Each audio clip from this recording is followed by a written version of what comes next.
Hello all, welcome back to our channel. இன்றைக்கி வந்து evening snack ragi ஆடை எப்படி செய்கிறதுன்னு சொல்லி நம்ம பார்க்கலாம். அதுக்கு வந்து நான் இங்கே ராகி மாவு எடுத்திருக்கேன். இப்போ வந்து நான் தண்ணி சூடு பண்ணிக்கிறேன். ஏன்னா சுடு தண்ணி வச்சு தான் நான் வந்து இந்த மாவை மிக்ஸ் பண்ண போகிறேன்.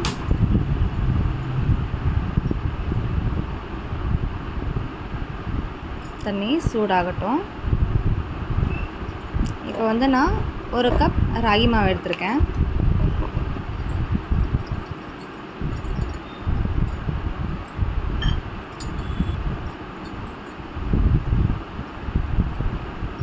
இதில் குட்டி குட்டியாக நறுக்கி வச்சுருக்க ஆனியன் பீசஸ் போட்டுக்கிறேன்.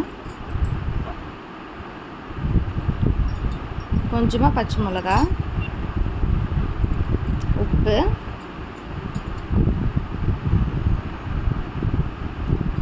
வறுத்து வச்சுருக்க வேர்க்கடலை,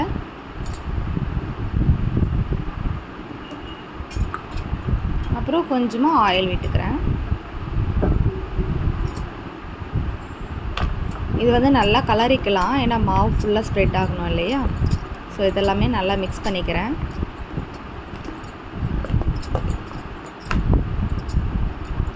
இப்போது சுடு தண்ணி கொஞ்சம் கொஞ்சமாக விட்டு நம்ம வந்து மிக்ஸ் பண்ணிக்கலாம்.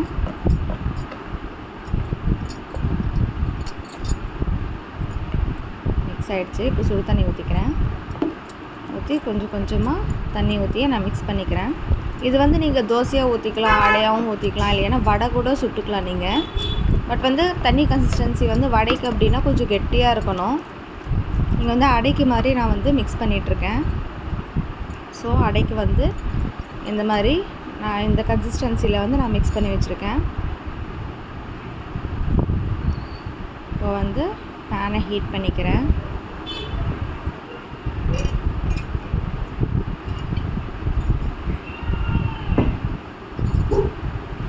பேன் ஹீட் ஆனதுமே நல்ல எண்ணெய் ஊற்றி ஸ்ப்ரெட் பண்ணிக்கலாம் ஃபுல்லாக.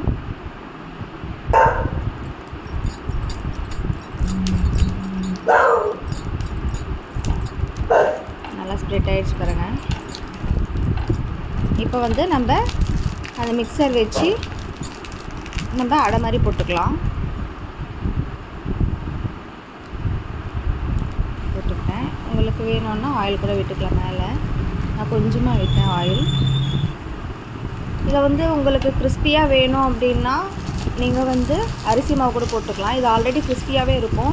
இல்லை உங்களுக்கு ரொம்ப கிறிஸ்பியாக வேணும் அப்படின்னாலுமே நீங்கள் வந்து அரிசி மாவு கலக்கலாம். ரொம்ப ஹெல்திங்க. நீங்களும் ஒன்ஸ் ட்ரை பண்ணி பாருங்கள். ரொம்ப ஹெல்தி. கண்டிப்பாக உங்களுக்கும் பிடிக்கும். நெக்ஸ்ட் வீடியோவில் பார்ப்போம். பாய்.